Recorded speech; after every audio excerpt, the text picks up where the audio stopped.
770 Japanese airmen attacked Pearl Harbor. 55 of them died that morning. That was the safest day most of them would ever have. Almost all the rest were dead within 3 years. The last one died in 2024. He was 106 years old. The night before the attack, aboard the carrier Akagi, a dive bomber pilot named Zenji Abe sat down and wrote his will. He wrote one letter to his wife, who had given birth to their first son 6 months earlier. He wrote a second to his father. Into each envelope, he sealed a lock of his own hair and clippings from his fingernails, so that his family would have something to bury. Then he put the letters in his desk drawer and went to sleep. In the morning, he climbed into his aircraft carrying 2 things that were not weapons: a compass and a small pistol to shoot himself with. That was the training. No pilot planned to come home. A man who was hit was expected to fly his aircraft into something. Returning to the carrier wounded was considered a disgrace. These men lifted off the deck in the dark, expecting to die. Almost none of them expected to see Japan again. And that morning, almost all of them did. Only 29 aircraft were lost out of 353. It was, by the standards of everything that came afterwards, a morning where hardly anybody died. So this is the story of the other 715. The ones who flew back to the carriers, landed, ate a meal, and went on with the war. Almost none of them survived it.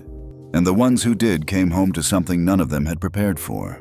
Not a trial, not a prison camp. Something much stranger, and it took half a century to become visible. They were the best trained naval aviators in the world. And the myth in the West for a long time was that Japan got lucky. They did not get lucky. Many of these crews had been flying combat over China since 1937. They rehearsed for months in Kagoshima Bay, where the shallow water and the hills behind the harbor resembled pearl.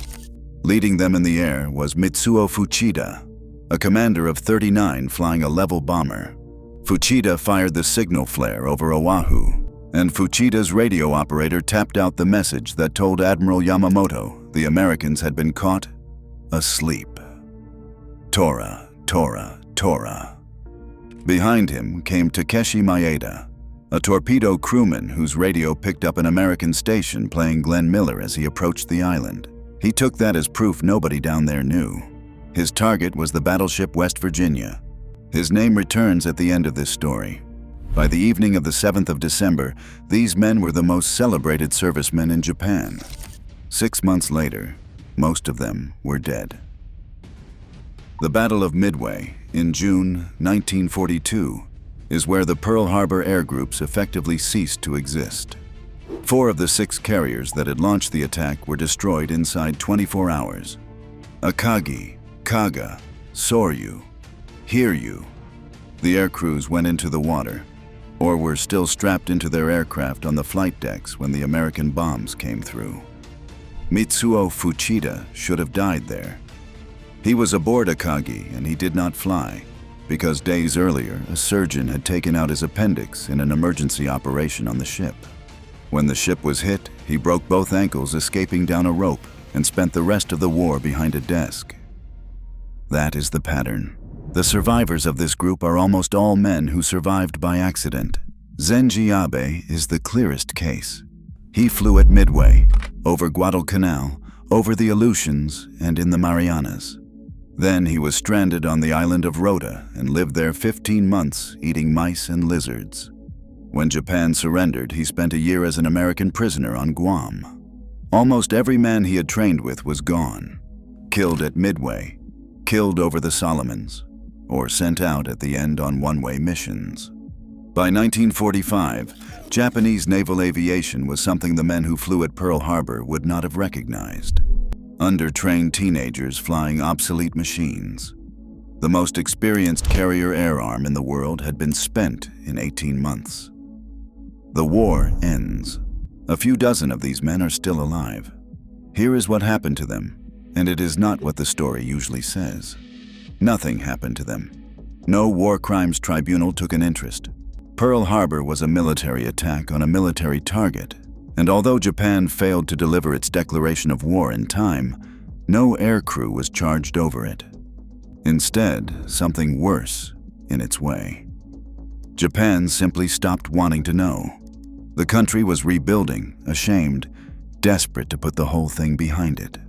Men who had been the most photographed heroes in the empire became people nobody asked about, not hated, ignored.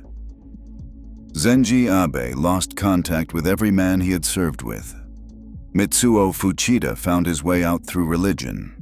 He picked up a Christian tract written by a former American prisoner of war, and it turned him around completely. He became an evangelist and spent years touring the United States, telling American congregations what he had done. He died in 1976. He also wrote the book that taught the West what happened at Midway, and for 50 years it was the standard account. In 2005, 2 researchers went back to the original Japanese records and showed that large parts of it were not true. Much of what the West believes about that battle traces back to a man who spent it lying on a bridge with 2 broken ankles. Minoru Genda, who planned the attack, took the other road entirely. He became Chief of Staff of Japan's post-war Air Force, then sat in the Japanese parliament for 24 years. While running that Air Force, he pushed hard for Japan to buy an American fighter. Documents released later in the United States indicated Lockheed had paid him for it. The man who planned Pearl Harbor spent his second career buying American airplanes. And then, there is 1991. The 50th anniversary is coming, and the subject is raised in the Japanese parliament. An official from the foreign ministry gives an answer that closes the discussion down. Everyone involved, he says, is now dead. They were not dead. That same year, Zenji Abe flew to Hawaii and walked into a reunion of American Pearl Harbor survivors to apologize in person. He went back again and again. He compiled a list of the surviving Japanese attackers and visited them one by one. He kept doing it until he died in 2007 at 92. And Takeshi Maeda, the torpedo crewman who heard Glenn Miller on the radio and whose target was the West Virginia. In 2006, he stood at Pearl Harbor and shook hands with John Rauschkolb, a signalman who had been aboard the West Virginia and who escaped that morning by swimming underneath burning fuel. Rauschkolb said afterwards that he had never held anything against them. They were doing their job. He was doing his. The last of the 770 was a bombardier called Masamitsu Yoshioka. He was 23, and the torpedo he dropped hit the wrong ship. It sank the Utah, an old battleship converted into an unarmed target vessel. He rarely spoke about the 15 minutes he spent over the harbor. He died in 2024, aged 106. 770 men flew that morning. 55 died. Most of the rest were killed within 3 years, in a war their own attack had started. And the handful who reached old age spent it being told by their own government that they no longer existed. The strangest part of the whole story is not the punishment. It is the forgetting. 770 men took off in the dark that morning, carrying letters they had already written to their families. Most of them never needed those letters. The war found them later.